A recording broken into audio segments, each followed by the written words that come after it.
Hi dears, ഇന്നത്തെ video എന്ന് പറയുന്നത് നമ്മുടെ കിടിലൻ സാമ്പാറും അതിലേക്ക് ഉണ്ടാക്കിയ ഉഴുന്ന് ദോശയുടെ റെസിപ്പിയുമാണ്. വേറൊന്നുള്ള വളരെ സിമ്പിളാണ്, ടേസ്റ്റിയാണ് കേട്ടോ. അപ്പോൾ നമ്മൾ ഒരു സാമ്പാറിൻ്റെ വീഡിയോ ചെയ്തിട്ടുണ്ടായിരുന്നു. കാണാത്തവർ കാണുക. ലിങ്ക് ഞാൻ ഈ വീഡിയോൻ്റെ താഴെ പിൻ ചെയ്ത് വെക്കാം, ഡിസ്ക്രിപ്ഷനിലും കൊടുക്കാം കേട്ടോ. അപ്പോൾ അതിലേക്ക് ഈ ഒരു ദോശ വളരെ ടേസ്റ്റിയാണ് കേട്ടോ. അതായത് ഉഴുന്നും പച്ചരിയും കുറച്ച് ഉലുവയും കൂടി തലേദിവസം വെള്ളത്തിലിട്ട് വെച്ചിട്ട് തലേദിവസം അരച്ച് വെക്കണമെങ്കിൽ വെക്കാം. പക്ഷേ ഞാൻ രാവിലെയാണ് അരച്ചത്. ഇനി പുളിയൊക്കെ ഇഷ്ടമില്ലാത്ത ആളുകൾക്ക് ഏറ്റവും നല്ലത് അന്ന് തന്നെ അരയ്ക്കുന്നതാണ്.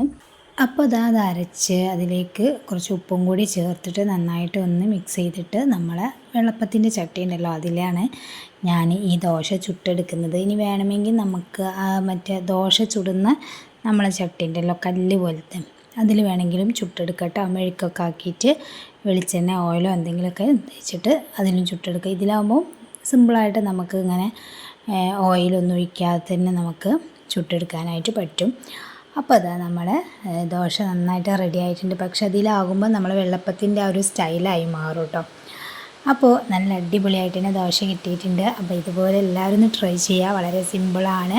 നമുക്ക് അപ്പിൾക്കപ്പിളെ അരച്ച് ചൂടാം. ഇതാ നമ്മളെ സാമ്പാർ, നല്ല അടിപൊളി സാമ്പാറും നല്ല ഉഴുന്ന് ദോശയുമാണ് കേട്ടോ. അപ്പോൾ ഇത് ചൂടോടുകൂടി ചുട്ട പാടെ കഴിക്കുന്നതാണ് ഏറ്റവും നല്ലത്. അപ്പോൾ ചുടുക, കഴിക്കുക. ഞാൻ അങ്ങനെയാണ് ഇവിടെ ചെയ്തത്. അപ്പോൾ എല്ലാവരും ട്രൈ ചെയ്യുക, ഫീഡ്ബാക്ക് അറിയിക്കുക. വീഡിയോ ഇഷ്ടപ്പെട്ടാൽ ലൈക്ക് ചെയ്യുക. അപ്പോൾ ശരി, താങ്ക്